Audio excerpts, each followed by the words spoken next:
Muy buenas tardes, mis queridos hermanos, amigos que están conectados a este programa especial durante esta semana. Quiero extenderles un cordial saludo y agradecerles por haberse conectado hoy. El título de nuestro tema es Reavivamiento y Reforma, una necesidad muy grande que tiene la iglesia hoy. Pero antes de comenzar nuestro estudio, queremos hacer lo que siempre debemos hacer antes de abrir el Santo Libro, y es pedir que el Espíritu que inspiró la palabra esté con nosotros para explicárnosla y para capacitarnos a obedecerla. Oremos. Padre Celestial, gracias te damos porque ahora podemos abrir con plena libertad tu Santo Libro. Pedimos que tu Santo Espíritu nos acompañe. Abre mentes y corazones para recibir la semilla de la verdad. Danos, Señor, un verdadero reavivamiento y una reforma en nuestra vida. Muéstranos cómo es posible esto. Te agradecemos de antemano por responder esta oración, porque te lo imploramos en el nombre de Jesús. Amén. Quiero leer una cita para comenzar que viene del libro Servicio Cristiano, página 53, a donde la escritora registró las siguientes palabras. Un reavivamiento de la verdadera piedad entre nosotros es la mayor y más urgente de todas nuestras necesidades. El buscar esto debe ser nuestra primera obra. Así que dice, el reavivamiento de la verdadera piedad entre nosotros es la mayor y más urgente de todas nuestras necesidades.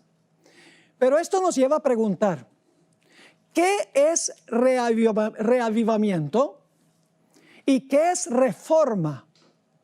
Quiero leerles otra cita que encontramos en el libro Servicio Cristiano también, páginas 53 y 54, a donde la escritora define lo que es reavivamiento y lo que es reforma. Primero, lo que dijo sobre reavivamiento. Dice así: tiene que realizarse un reavivamiento y una reforma bajo la administración del Espíritu Santo. Reavivamiento y reforma son dos cosas diferentes, aunque vamos a ver que están estrechamente relacionados uno con el otro. En realidad, reavivamiento y reforma son dos cosas diferentes. Sigue la cita. El reavivamiento significa ahora viene el número 1, renovación de la vida espiritual. Una vivificación de los poderes de la mente y del corazón. Una resurrección de la muerte espiritual. Así que estas tres expresiones son paralelas. El reavivamiento significa una renovación de la vida espiritual, una vivificación de los poderes de la mente y el corazón, una resurrección de la muerte espiritual.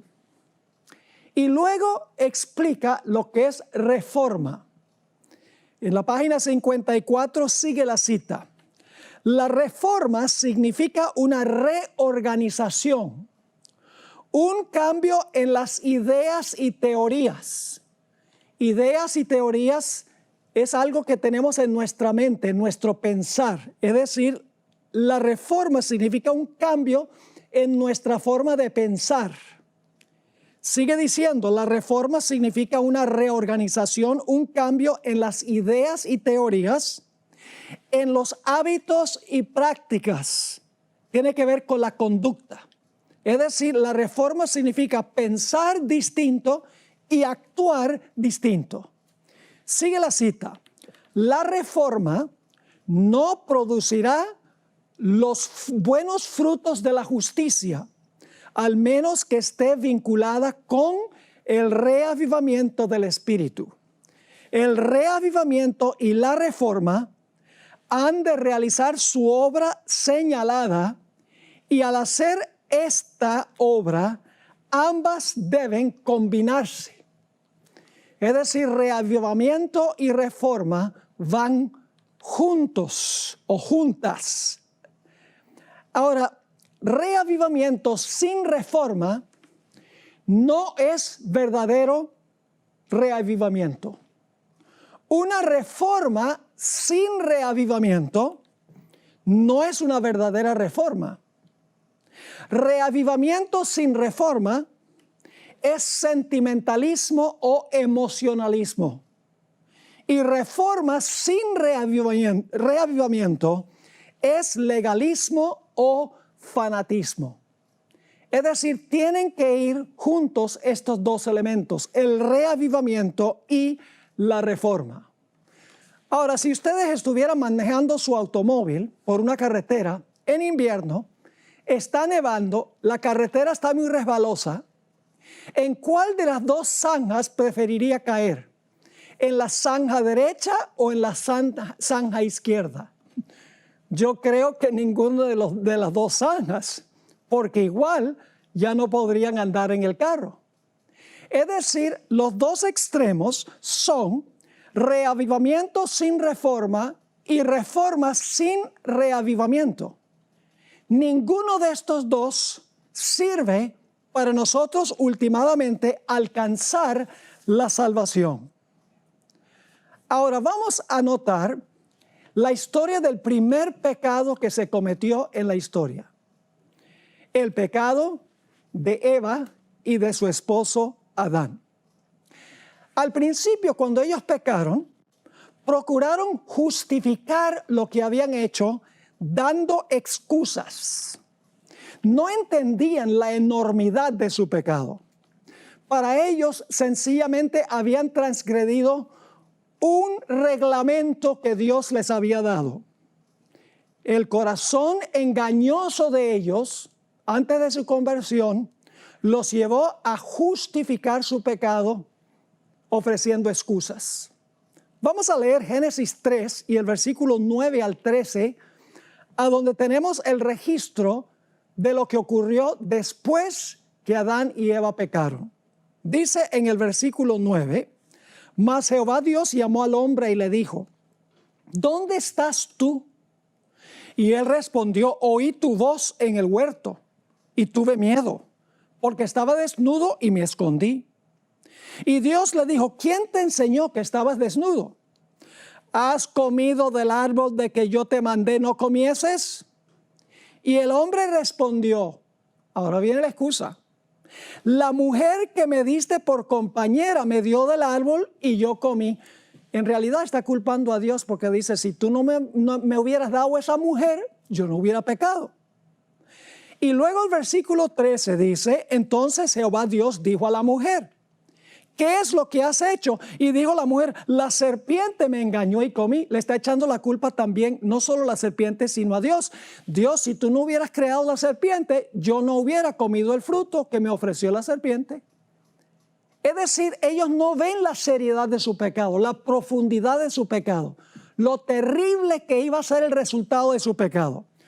¿Cuándo es que Adán y Eva se dieron cuenta lo terrible que era su pecado? Que era más que sencillamente desobedecer un mandamiento que Dios les había dado. En el libro Patriarcas y Profetas, página 48, encontramos el momento cuando la conciencia de Adán y Eva se despertó. No se despertó cuando ellos miraron lo que Dios había dicho sencillamente como un reglamento que había que obedecer. Fíjense lo que dice esta cita. Para Adán, el ofrecimiento del primer sacrificio fue una ceremonia muy dolorosa. Tuvo que alzar la mano para quitar una vida que solo Dios podía dar. Por primera vez iba a presenciar la muerte y sabía que si hubiera sido obediente a Dios, no la habrían conocido el hombre ni las bestias. Mientras mataba a la inocente víctima, temblaba al pensar que su pecado haría derramar la sangre del Cordero Inmaculado de Dios. Esta escena le dio un sentido más profundo y más claro de la enormidad de su transgresión, que nada sino la muerte del querido Hijo de Dios podía expiar, y se admiró de la infinita bondad que daba semejante rescate para salvar a los culpables. Se despertó la conciencia cuando se dieron cuenta que su pecado le iba a costar la vida a su Creador. Le iba a costar la vida a su gran amigo que los había hecho a ellos. Que el pecado era un asunto que iba a causar dolor personal, no sencillamente desobedecer a un reglamento o desobedecer un mandamiento. Se dieron cuenta que el pecado iba a herir el corazón de Jesús. Así que, ¿cuáles son los verdaderos elementos de un reavivamiento y una reforma genuina? Vamos a notar algunos puntos en orden sobre lo que es reavivamiento y reforma. El primer punto es que el hombre fue creado originalmente perfecto, sin ninguna inclinación hacia el pecado. Estaba vivo espiritualmente y esto se reflejaba en su conducta. Porque estaba vivo espiritualmente, su conducta estaba en armonía con la santa ley de Dios. Pero cuando el hombre pecó, ahora su inclinación llegó a ser hacia el pecado. Es decir, murió espiritualmente hablando. Quiero que notemos lo que dice Efesios el capítulo 2 y el versículo 1 y 2, donde describe a aquellas personas que todavía no han recibido a Cristo Jesús, aquellas personas que están viviendo en pecado. Dice aquí en Efesios el capítulo 2 y el versículo 1 y 2, Pablo le está escribiendo a la iglesia de los Efesios y les va a decir, ustedes estuvieron muertos en un tiempo. Dice allí, y de ella recibisteis vosotros, que estabais muertos, esa es la condición en la cual estaban, que estabais muertos en vuestros delitos y pecados, en que en otro tiempo anduvisteis conforme a la condición de este mundo, conforme al príncipe de la potestad del aire, el espíritu que ahora obra en los hijos de desobediencia. Dos puntos que quiero que notemos en estos dos versículos. En primer lugar dice, estabais muertos, le dice el apóstol Pablo a los Efesios. Y luego dice, anduvisteis conforme a la condición de este mundo. Es decir, estaban muertos, esa era su condición y el resultado se vio en su andar o su caminar, en su conducta. Colosenses el capítulo 2 y el versículo 13 nos dice otra vez que Pablo le está diciendo a los colosenses que ellos también estuvieron muertos. Dice allí en Colosenses 2:13, y vosotros estando muertos, esa es su condición, estando muertos en pecados y en la incircuncisión de vuestra carne, os vivificó juntamente con él, perdonándoos todos los pecados. Es decir, el hombre tenía un doble problema. Su condición era que estaba muerto espiritualmente. Y eso se dejó ver en su conducta o en su andar o en su caminar. Dos problemas. La condición que lleva a una vida alejada de Dios. Tanto la palabra reavivamiento como la palabra reforma comienzan con re. Usted no puede revivir lo que no murió, ni puede reformar lo que ya está reformado. Es decir, el hombre necesitaba resucitar de la muerte espiritual y luego necesitaba una reforma en su conducta. Reavivamiento es nacer de nuevo, que luego lleva a un cambio en la conducta de la persona. Ahora, hay un problema que tiene el hombre, y es que el corazón del hombre es engañoso por encima de todas las cosas. ¿Cómo puede haber un reavivamiento y una reforma cuando el corazón del hombre es tan engañoso? Bueno, quiero que notemos que el corazón del hombre es un racionalizador. Nos conduce a tratar de justificar lo que nosotros hacemos, a darle explicación, a dar excusas por el pecado. El corazón nos dice que debemos hacer eso. ¿Cuáles son algunas excusas que la gente ofrece? Bueno, lo que yo hice no es tan malo como lo que hacen otras personas. Al fin y al cabo soy salvo por gracia y por lo tanto no tengo que guardar la ley. La carne, la naturaleza carnal es débil. El mundo es muy atractivo. Las tentaciones del diablo son demasiado poderosas. Es mi herencia, está en mis genes. Crecí en un ambiente desfavorable. Mis padres me dieron mal ejemplo. Y podemos seguir con las excusas que el corazón no regenerado ofrece por la conducta que la persona practica. Por eso es que Jeremías 17 y el versículo 9 nos dice en cuanto al corazón del hombre: engañoso es el corazón más que todas las cosas y perverso. ¿Quién lo conocerá? Ahora, ¿dónde vamos a conseguir la respuesta a esa pregunta? El corazón es engañoso, racionaliza, da excusas, da explicaciones, trata de justificar lo que la persona hace. ¿Quién va a conocer el corazón y cambiar ese corazón? El versículo 10 de Jeremías 17 lo explica.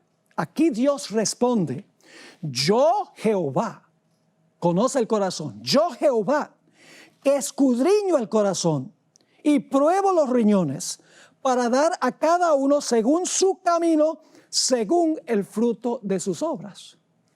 Nosotros mismos no podemos conocer nuestro corazón. Nosotros podemos creer que conocemos nuestro corazón. Pedro creía cuando él dijo: yo nunca te negaré, Jesús, pero él no sabía ni conocía la condición de su propio corazón. Por eso dice que solo Dios puede conocer la condición de nuestro corazón. Así que dice: yo, Jehová, que escudriño el corazón y pruebo los riñones para dar a cada uno según su camino, según el fruto de sus obras. En el Salmo 139 y el versículo 23 y 24, nuevamente Dios dice que Él es el que escudriña y nos muestra a nosotros la condición de nuestro corazón. Aquí está orando el salmista y fíjense lo que pide el salmista: examíname, oh Dios, y conoce mi corazón. Pruébame y reconoce mis pensamientos y ve si hay perversidad en mi camino, es decir, en mi conducta, y guíame en el camino eterno.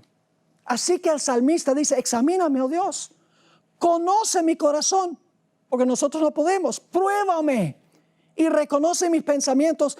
Y Señor, ve si hay perversidad en mi camino, es decir, en mi conducta, y guíame en el camino eterno. Ahora, la pregunta clave es: ¿cómo es que Dios nos muestra a nosotros la condición pecaminosa de nuestro corazón? Que estamos muertos espiritualmente. ¿Por qué medio es que Dios nos muestra nuestra condición? La respuesta es muy sencilla. Lo hace a través de este libro por la influencia del Espíritu Santo. Es decir, el Espíritu Santo usa la palabra de Dios y a través de la palabra de Dios el Espíritu Santo nos muestra nuestra verdadera condición. Nos muestra que estamos muertos en delitos y en pecados. Y luego entonces el Espíritu Santo nos muestra cómo somos y nos ofrece cambiar nuestra vida. Noten Hebreos 4 y el versículo 12 y 13, a donde Dios dice qué es lo que nos escudriña a nosotros y nos muestra lo que nosotros realmente somos, porque nuestro corazón no nos dice la verdad. El corazón pecaminoso nos miente, pero Dios no miente. Dice en Hebreos 4, 12 y 13, porque la palabra de Dios, es este libro que está aquí, la palabra de Dios es viva y eficaz y más penetrante que toda espada de dos filos, y que alcanza hasta partir el alma y aún el espíritu y las coyunturas y tuétanos, y discierne los pensamientos y las intenciones del corazón.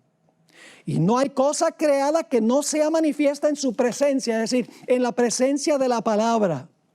Antes, todas las cosas están desnudas y abiertas a los ojos de aquel a quien tenemos que dar cuenta. Es decir, Dios nos examina, nos escudriña a través de su palabra. Cuando yo abro la palabra y leo la palabra me muestra exactamente cómo soy yo. Sin el engaño, sin entrometerse mi corazón en el camino. Es decir, donde no se predica la palabra de Dios y no se estudia esa palabra con oración, no puede haber reavivamiento y reforma, porque voy a permanecer muerto y mi conducta lo va a manifestar. Hubo un gran predicador en la década de los 1830 con el nombre de Guillermo Miller. Una persona una vez asistió a unas conferencias que estaba dando ese poderoso predicador en la ciudad de Portland, Maine, el lugar donde nació Elena White. Quiero leer la descripción para que ustedes vean el poder que tiene la palabra para cambiar los corazones, para mostrarle a la gente cómo son y la necesidad que tienen de resucitar espiritualmente y como resultado un cambio en la conducta. Este señor Fleming, L.D. Fleming, escribió lo siguiente. Fue uno que asistió a una conferencia de Guillermo Miller. Todo está avanzando poderosamente. Anoche unas 200 personas pidieron oración y el interés parece estar cada vez más en aumento. Toda la ciudad está agitada. Los sermones del hermano Miller no asustan en lo más mínimo a sus oyentes. Al contrario, los que están alarmados son aquellos que no quieren venir a escuchar. Muchos de los que se mantienen alejados y se oponen parecen estar aturdidos o aún alarmados. Pero aquellos que escuchan con sinceridad no se sienten ni aturdidos ni alarmados. Está predicando la palabra Guillermo Miller. Sigue la cita. El interés que despiertan sus sermones es de índole serena y desapasionada. Aun cuando este es el reavivamiento más grande que jamás haya visto, no existe un emocionalismo apasionado, es decir, todo el mundo diciendo aleluya, gloria a Dios y saltando y hablando en lengua, etc. No, dice, aun cuando este es el reavivamiento más grande que jamás haya visto, no existe un emocionalismo apasionado. Más bien el mensaje parece arraigarse profundamente en la mayoría de la comunidad por la siguiente razón. ¿Por qué se arraigaba el mensaje? Ahora viene la explicación.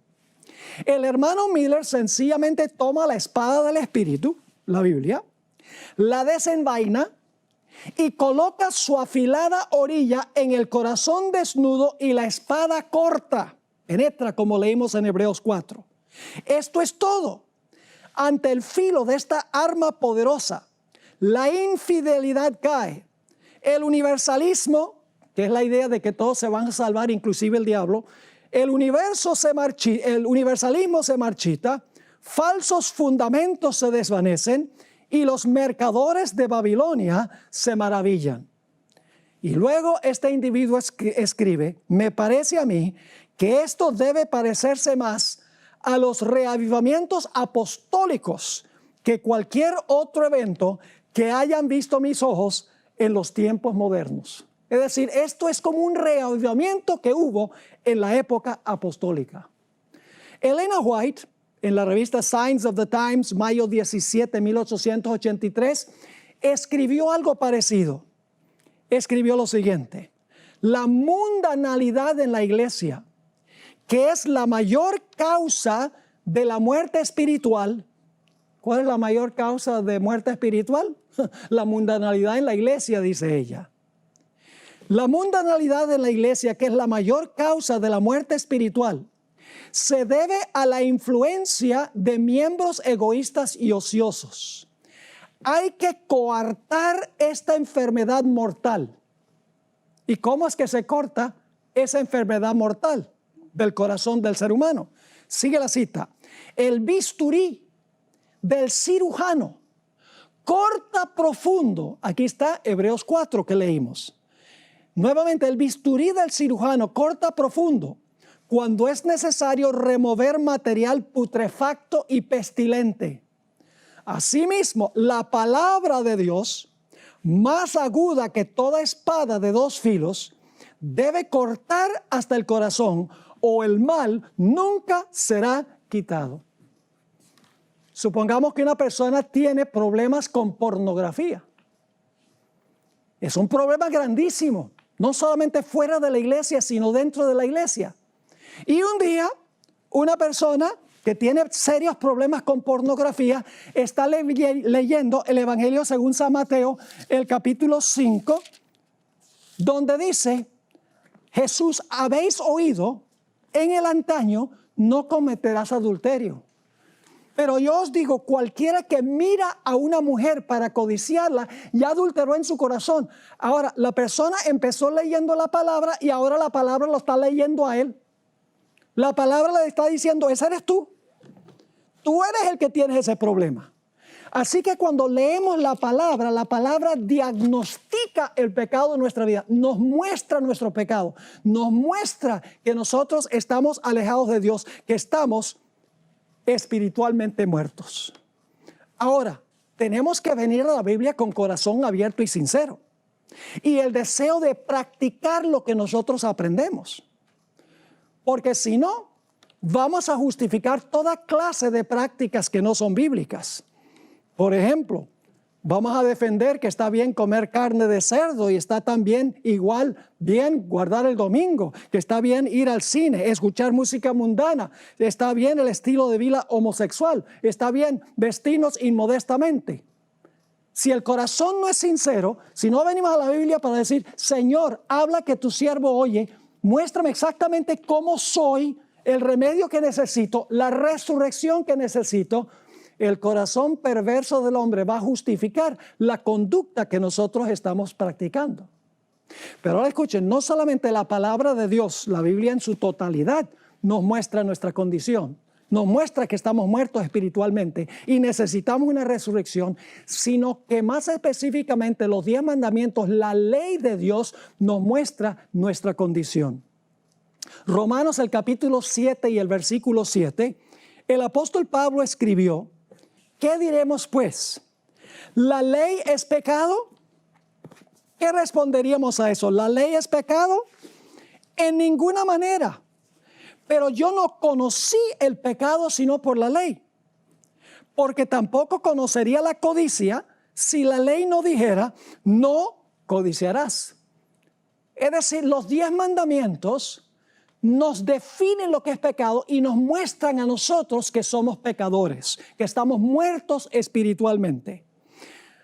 En el libro Reflejando a Jesús, página 215, que es una matutina de Elena White, escribió lo siguiente: únicamente cuando se restaure la ley de Dios a su debido lugar, habrá entre el pueblo profeso de Dios un reavivamiento de la fe y de la piedad primitiva. Pero hay más en esta historia. No solamente la palabra de Dios en general muestra nuestra condición, que estamos muertos y necesitamos una resurrección, un reavivamiento y un cambio en nuestra conducta. No solamente los 10 mandamientos nos muestran a nosotros que estamos muertos en nuestros pecados, necesitamos vivir de nuevo, necesitamos resucitar de la muerte espiritual para que nuestra conducta cambie. Hay otro punto supremamente importante, y es que la ley de Dios es una copia escrita del carácter de Jesús. Es decir, los 10 mandamientos describen en forma escrita lo que es Jesús en su vida, en carne. Es decir, quebrantar la ley no es solo desobedecer la ley, es pecar en contra de Jesús. El pecado no es contra un mero código, no es contra mandamientos escritos en tablas de piedra. En la Biblia el pecado es contra una persona, porque la ley es un reflejo del carácter de Jesús. Cuando quebrantamos la ley, estamos ofendiendo a Jesús. En el comentario bíblico adventista, tomo 5, página 1105, encontramos esta cita de Elena White en cuanto a Jesús. Él era la encarnación de la ley de Dios, la cual es una transcripción exacta de su carácter. Ahora, ¿qué sucede cuando yo contemplo la santidad de Jesús? Porque Cristo es santo, su ley es santa. Cuando yo veo a Jesús, cuya vida era una vida en perfecta armonía con la ley, y yo vengo a Jesús, ¿cómo me veo a mí mismo? De repente se despierta la conciencia y yo digo, yo estoy muerto espiritualmente. Mi conducta es de semejante a Jesús. Llegamos a decir como el apóstol Pablo, ¿quién me librará del cuerpo de esta muerte? O como dijo Isaías, estoy deshecho porque mis ojos han visto al Santo Rey. Como dijo Pedro cuando Jesús vino a él, apártate de mí porque soy hombre pecador. Una visión de la santidad y pureza de Jesús reflejada en la ley de Dios no solo me muestra mi excesiva pecaminosidad, me muestra tal cual soy, sino que también me conduce a la cruz de Jesús. Al mirar a Jesús, lo oigo clamar en el Getsemaní 3 veces, Padre, si puede pasar de mí esta copa de tu ira, que sea así, pero que no sea hecha mi voluntad, sino la tuya. Cuando venimos y contemplamos la vida de Jesús, lo escuchamos en la cruz decir, Dios mío, ¿por qué me has desamparado? Y entonces ahora estoy leyendo eso en la Biblia en cuanto a Jesús y le pregunto a Jesús, Jesús, ¿por qué te pasó eso? ¿Por qué sudaste grandes gotas de sangre? ¿Por qué clamaste en la cruz, Dios mío, ¿por qué me has desamparado? Y el Señor Jesucristo responde, por los pecados tuyos. Si no hubiera sido por tus pecados, no pasaría yo por este terrible sufrimiento. Hermanos y hermanas, en ese momento yo odio el pecado por lo que el pecado le hizo al Señor Jesús. Y amo a Jesús porque Él tomó el castigo mío en mi lugar. No podemos visitar el monte Calvario sin antes visitar el monte Sinaí. No vamos a ver que somos pecadores, al menos que miremos a Jesús como se encuentra en carne una revelación de la ley.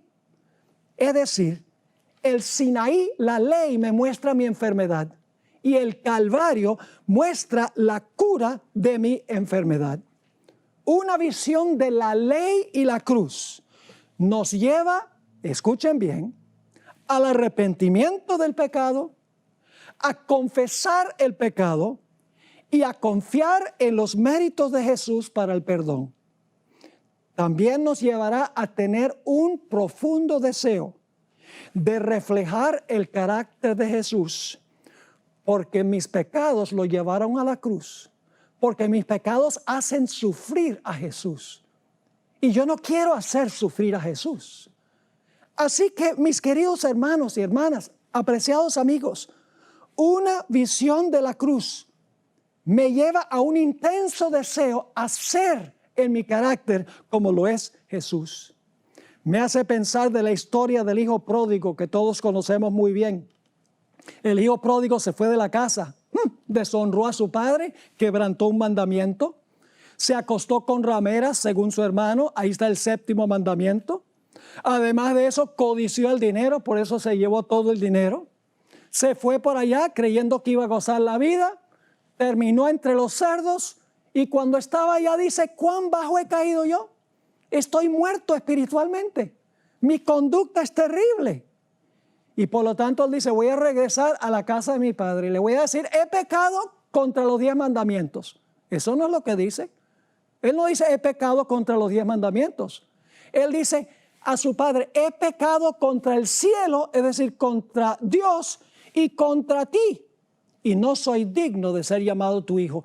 Pero luego el padre lo recibe, lo abraza, mis queridos hermanos y hermanas, porque el joven está arrepentido. Ahora el joven resucita espiritualmente, porque la parábola dice que el padre dice, estaba muerto, pero ahora está vivo. Es decir, cuando yo contemplo a Jesús, veo cuán horrendo es el pecado. y veo la hermosa santidad de Jesús y que Él estuvo dispuesto de cargar mis pecados en la cruz y los pecados de todo el mundo. Por eso sudó gotas de sangre. Por esa razón clamó: ¿por qué me has desamparado?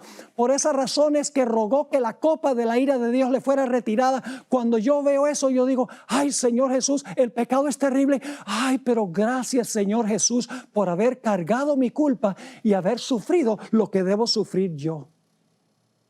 Y en ese momento ocurre la conversión. En el Salmo 19 y el versículo 7 dice: la ley de Jehová es perfecta, que convierte el alma. Tito, el capítulo 3 y el versículo 5 nos dice que Dios perdona, y cuando nos convertimos nacemos de nuevo, es decir, resucitamos de la muerte espiritual. Dice en Tito 3:5 que Dios nos perdona, no por obras de justicia que nosotros habíamos hecho, mas por su misericordia nos salvó, por el lavacro de la regeneración y de la renovación del Espíritu Santo. Esa palabra regeneración es muy interesante. Es la palabra griega palingenesia. La palabra palin significa otra vez, y genesia significa resucitar o nacer otra vez. Es decir, cuando yo capto una visión de Jesús, se realiza en mi vida la conversión. Resucito espiritualmente. Y ahora, como amo a Jesús, contemplo su santidad, vivo la vida de Él. En Romanos 6 y el versículo 4 dice: porque somos sepultados juntamente con Él, con Jesús, a muerte por el bautismo, para que como Cristo resucitó de los muertos por la gloria del Padre, así también nosotros andemos en novedad de vida. Cuando recibimos a Jesús, resucitamos de la muerte espiritual y ahora andamos en novedad de vida. Algunos cristianos dicen que ya no tienen que guardar la ley porque han aceptado a Cristo y están bajo la gracia. Pero el libro de Proverbios, el capítulo 28 y el versículo 13 dice lo siguiente: el que encubre sus pecados. ¿Qué va a pasar con el que encubre sus pecados? El que encubre sus pecados no prosperará, mas el que los confiesa. ¿Y qué nos lleva a confesar? Una visión de Jesús, de que somos pecadores. Sigue diciendo: mas el que los confiesa y se aparta, alcanzará misericordia. Elena White escribió en El Conflicto de los Siglos, página 515, una reforma en la vida es la única prueba segura de un verdadero arrepentimiento. Es como si un individuo tuviera la mano sobre el fogón de una estufa, el fogón está al rojo vivo y tiene la mano ahí y dice: ay, me duele, pero no quita la mano. Así es la persona que dice: ay, el pecado, me duele, pero por la gracia de Dios no vence el pecado. Debe ser que no le duele suficiente porque no entiende lo que el pecado ha hecho y todavía hace con Jesús y cómo Él sufre por eso. En el Conflicto de los Siglos 514 y 515 encontramos una descripción de las personas que han nacido de nuevo, que se han convertido porque han captado una visión de Cristo Jesús, quien es la ley vivida. Escribió lo siguiente: que estas personas amaban lo que antes aborrecían y aborrecían lo que antes amaban. Los orgullosos y tercos se volvían mansos y humildes de corazón. Los vanidosos y arrogantes se volvían serios y discretos. Los profanos se volvían piadosos. Los borrachos sobrios y los corrompidos puros. Las vanas costumbres del mundo eran desechadas. Ahora, no significa que cuando nosotros nacemos de nuevo, cuando nosotros resucitamos de la muerte espiritual, que vamos a vencer totalmente el pecado de la noche a la mañana. No. Vamos a pecar después de recibir a Jesús, después de resucitar a una nueva vida espiritualmente hablando. Pero la Biblia dice que abogado tenemos para con el Padre, a Jesucristo el justo. Ahora, entonces, si después de nuestra conversión no vencemos el pecado de la noche a la mañana, ¿cómo es que se vence? En 2 Corintios, el capítulo 3 y el versículo 18, está el secreto.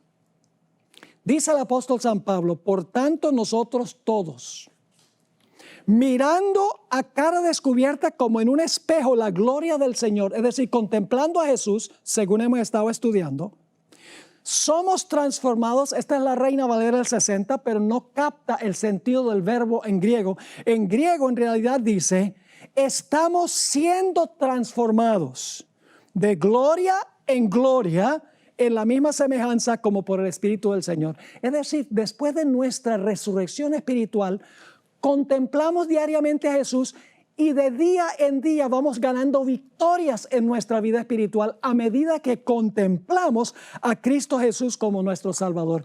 Estamos siendo transformados a su misma imagen.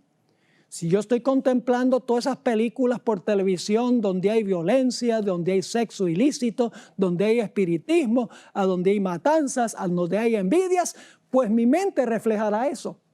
Pero si yo estoy pasando tiempo contemplando a Jesús en la palabra, que me muestra mi pecaminosidad, mi necesidad de Jesús y mi necesidad de santidad, día tras día voy a asemejarme más al Señor Jesucristo en mi vida.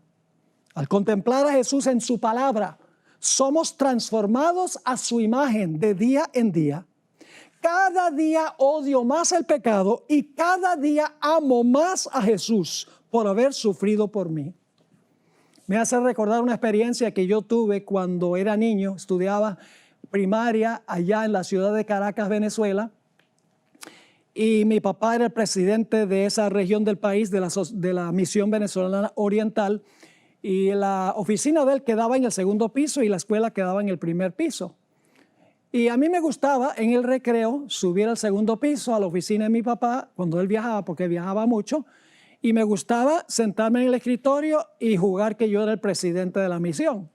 Y a veces buscaba entre los papeles en el zafacón de la basura para ver si conseguía algo interesante. Un día encontré un sobre que tenía 20 bolívares. Ahora, los que son venezolanos y están viendo, dicen 20 bolívares, eso no es nada. Bueno, en esa época 20 bolívares era plata.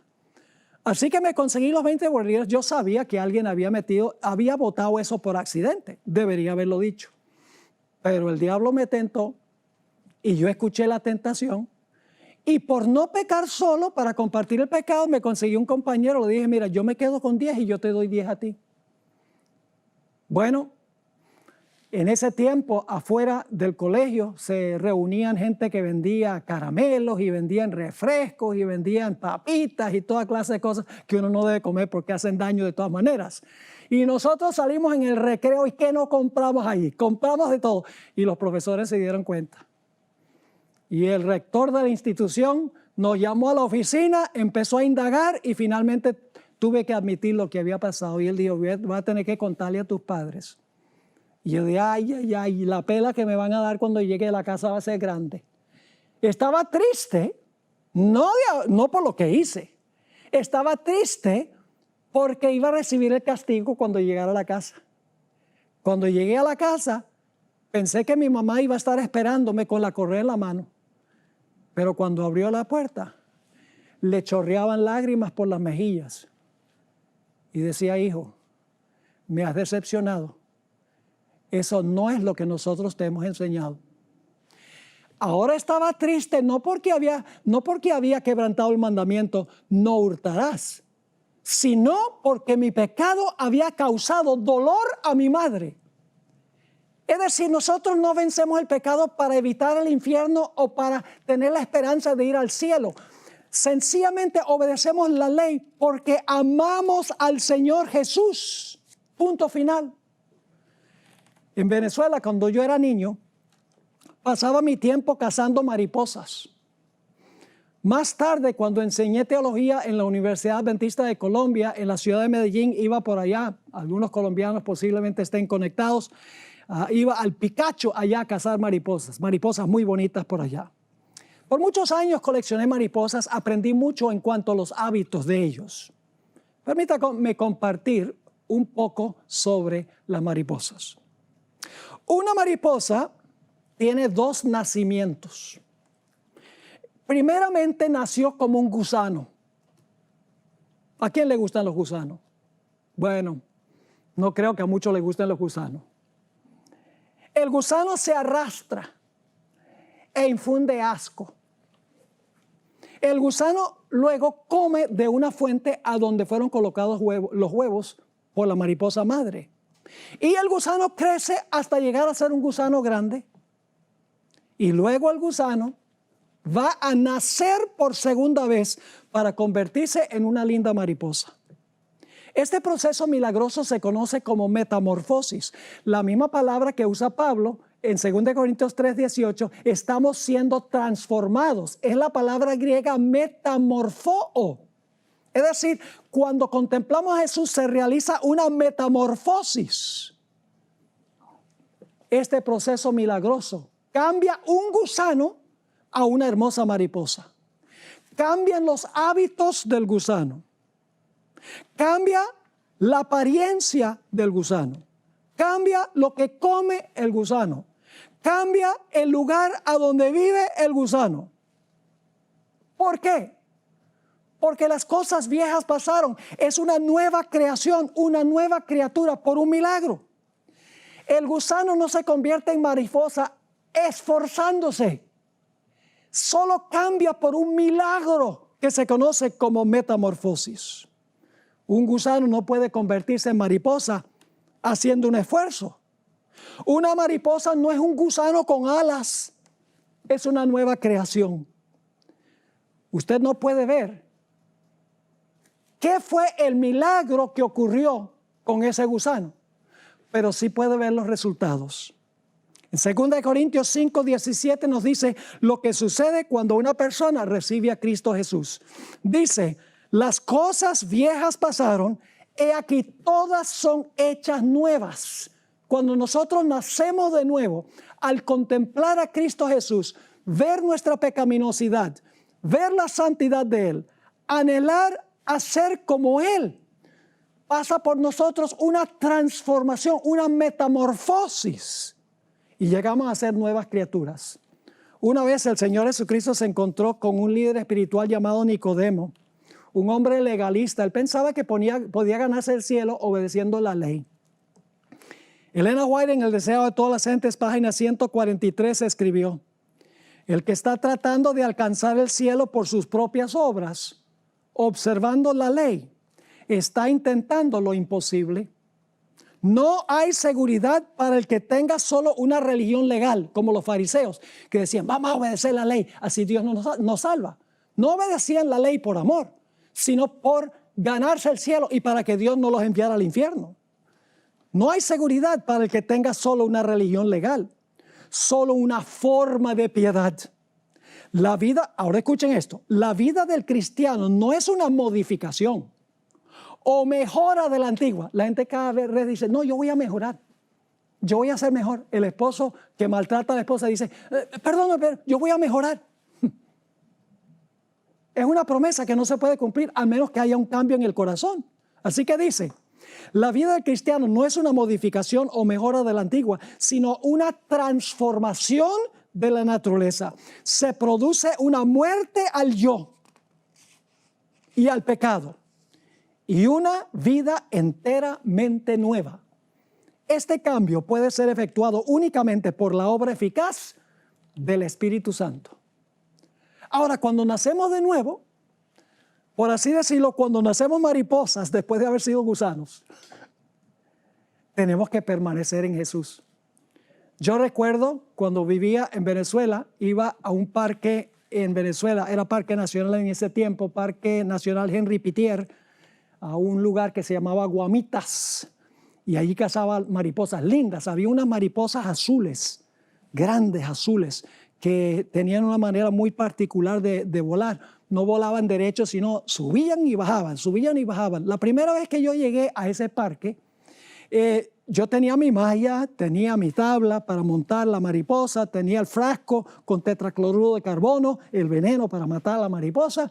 Yo veo esta mariposa azul y salgo tras la mariposa con esa malla y tiro a la mariposa y subía y le tiraba y bajaba y no fui capaz de agarrar la mariposa. Estaba tropezándome en piedras y tropezándome contra árboles y contra arbustos, etc.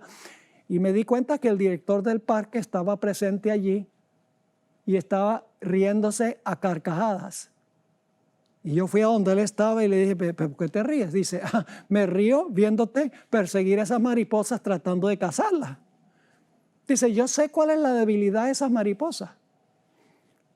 A esas mariposas les encantan, y voy a usar diferentes palabras, los bananos, los guineos, los plátanos, los cambures, para todos los idiomas. A ellos les encanta el banano. Si tiras un banano en el suelo maduro y vuelves, vas a encontrar varias mariposas de esas paradas ahí y con la malla cazas a todas. Así que hice eso. ¿Y sabes lo que pasó? Regresé en media hora y había 5 de esas mariposas paradas en el banano. Puse la malla, cacé las 5, facilito. ¡Wow! Porque había descubierto la debilidad de esas mariposas.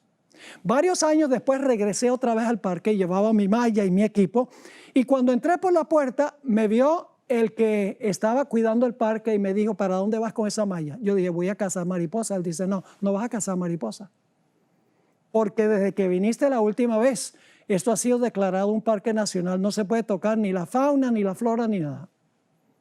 ¿Saben lo que hice yo? Salí por la puerta, fuera de la cerca, y tiré mi banano en el suelo afuera de la cerca y cualquier mariposa que se arriesgaba a pasar encima de la cerca al banano caía presa. Cuando nosotros hemos recibido a Jesús y estamos en proceso de ser transformados, tenemos que permanecer en Él porque Satanás conoce nuestras debilidades. Mis queridos hermanos y hermanas, necesitamos permanecer en Jesús una vez que hemos resucitado a novedad de vida. Una vez que hemos empezado la vida cristiana, hay que permanecer en el Señor. Ahora, en los últimos días, sabemos que va a haber un falso reavivamiento en el mundo cristiano. Voy a leer del Conflicto de los Siglos, página 516 y 517, este tipo de reavivamiento falso. Dice lo siguiente: los reavivamientos populares son provocados demasiado a menudo por llamados a la imaginación, que excitan las emociones. La gente quiere ir a la iglesia y quiere emocionarse y saltar y rodar en los pasillos y decir aleluya y levantar las manos y hablar en lenguas. La gente quiere una gran emoción. Elena White dice, los reavivamientos populares son provocados demasiado a menudo por llamados a la imaginación que excitan las emociones y satisfacen la inclinación por lo nuevo y extraordinario. Los conversos ganados de este modo manifiestan poco interés en el testimonio de profetas y apóstoles. El servicio religioso que no revista un carácter un tanto sensacional no tiene atractivo para alguno de ellos. Un mensaje que apele a la fría razón, es decir, para que uses la cabeza y no sencillamente te emociones en el servicio. Un mensaje que apele a la fría razón no despierta eco alguno en ellos. No tienen en cuenta las claras amonestaciones de la palabra de Dios que se refieren directamente a sus intereses eternos. El poder de la piedad ha desaparecido casi enteramente de muchas de las iglesias. Las comidas campestres, fíjense lo que atrae a la gente, las comidas campestres, las representaciones teatrales en las iglesias, las ventas a beneficio, las casas lujosas y la ostentación personal han alejado de Dios los pensamientos de la gente. Tierras y bienes y ocupaciones mundanas llenan la mente, mientras que las cosas de interés eterno se consideran apenas dignas de atención. Lo que nosotros necesitamos no es una reforma, sino un reavivamiento que nos lleva a una reforma. Si la vida no ha cambiado, estamos muertos espiritualmente y no habrá una reforma. En la página 517 sigue esto. Va a haber un gran reavivamiento genuino, a pesar del decaimiento general de la fe y de la piedad. Hay en esas iglesias, en todas las iglesias protestantes, la iglesia romana, hay en esas iglesias verdaderos discípulos de Cristo. Antes que los juicios de Dios caigan finalmente sobre la tierra, habrá entre el pueblo del Señor un reavivamiento de la piedad primitiva, cual no se ha visto nunca desde los tiempos apostólicos. Yo estoy orando por ese reavivamiento. Dice la sierva del Señor, el Espíritu y el poder de Dios serán derramados sobre sus hijos. Entonces muchos se separarán de esas iglesias en las cuales el amor de este mundo ha suplantado el amor de Dios y de su palabra. Muchos, tanto como ministros como laicos, aceptarán gustosamente esas grandes verdades que Dios ha hecho proclamar en este tiempo a fin de preparar un pueblo para la segunda venida del Señor. Y Satanás sabe que ese reavivamiento viene bien pronto y por lo tanto va a tratar de introducir una falsificación. Termino con esta cita en la misma página 517. El enemigo de las almas desea impedir esta obra. Y antes que llegue el tiempo para que se produzca tal movimiento, tratará de impedirlo introduciendo una falsificación. Hará aparecer como que la bendición especial de Dios es derramada sobre las iglesias que pueda colocar bajo su poder seductor. Allí se manifestará lo que se considerará como un gran interés por lo religioso. Multitudes se alegrarán de que Dios esté obrando maravillosamente en su favor, cuando en realidad la obra provendrá de otro espíritu. Bajo un disfraz religioso, Satanás tratará de extender su influencia sobre el mundo cristiano. Mis queridos hermanos y amigos, no debemos buscar una iglesia porque parece que hay mucho amor ahí, por las grandes multitudes que asisten, por los grandes e impresionantes templos a donde se adora, por los grandes y populares predicadores, por la música conmovedora que se presenta allí, por la emoción y el entusiasmo que despierta el servicio. Debemos buscar a una iglesia a donde se predica claramente, sin ser políticamente correcto, la palabra de Dios para traer un reavivamiento que llevará finalmente a una reforma en la vida espiritual. Es mi oración que esa sea la experiencia de cada uno de los que han visto esta presentación esta tarde.